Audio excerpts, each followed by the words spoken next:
প্রায় ৩,৭০০ কোটি টাকা ব্যয়ে নির্মাণ হয় ঢাকা চট্টগ্রাম জ্বালানি তেলের পাইপলাইন। এরপরও অনিরাপদ ও অরক্ষিত অবস্থায় পাইপলাইনটি। মিরসরাইয়ে মাটির নিচ থেকে তেল চুরির ঘটনার কোনো কুলকিনারাও হয়নি। জ্বালানি বিশেষজ্ঞরা শঙ্কা প্রকাশ করেছেন, কার্যকর নিরাপত্তার বিষয় এখনই সাবধান না হলে বারবার ঘটতে পারে এমন চুরির ঘটনা। নির্বাচন সামনে রেখে নাশকতার আশঙ্কায় চট্টগ্রামে রাষ্ট্রীয় গুরুত্বপূর্ণ প্রায় 52টি কি পয়েন্ট ইনস্টলেশন কেপিআই বা গুরুত্বপূর্ণ স্থাপনার তালিকায় ছিল ঢাকা চট্টগ্রাম জ্বালানি তেলের পাইপলাইন। একাধিক গোয়েন্দা সংস্থার প্রতিবেদনও গুরুত্বপূর্ণ এসব স্থাপনায় অঘটনের শঙ্কা উঠে আসে। সম্প্রতি ঢাকা চট্টগ্রাম মহাসড়কে মাটির 12 ফুট নিচে থাকা বিপিসির তেল সরবরাহের পাইপলাইন ফুটো করে তেল চুরি হলেও জানত না বিপিসির কেউই। নিরাপত্তা ব্যবস্থার চোখ এড়িয়ে কিভাবে এটি সম্ভব সেটাও বিস্ময়ের জন্ম দিয়েছে।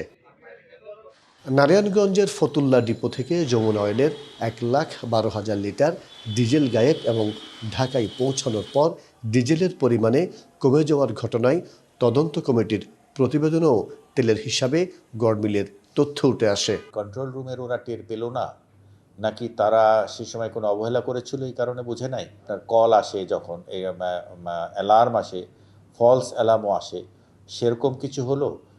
এটা আমাদের এই সিস্টেমের কোনো ত্রুটি কিনা, এটার জন্য আসলে কিন্তু আমরা একটা তদন্ত কমিটি করেছি। আমরা যে কোম্পানিকে আমরা যে দায়িত্ব দিয়েছি সে কেন কাজ করলো না সেটা আমাদের উঠে আসবে। দরকার হলে আমরা তার জামানত বাজেয়াপ্ত করে আমরা অন্য কোনো প্রতিষ্ঠানকে এখন আমরা নিয়োগ করতে সেটাও আমরা চেষ্টা করব। আমরা এইভাবে তো অরক্ষিত আর রাখবো না। নিরাপত্তাকে গুরুত্ব না দিলে এমন ঘটনা বারবার ঘটবে, জানান জ্বালানি বিশেষজ্ঞরা।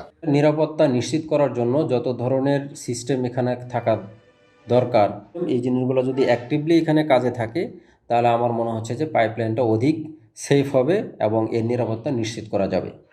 তেল চুরির ঘটনার পর প্রশ্নের মুখে পড়েছে পাইপলাইনে জ্বালানি তেল সরবরাহ কার্যক্রম।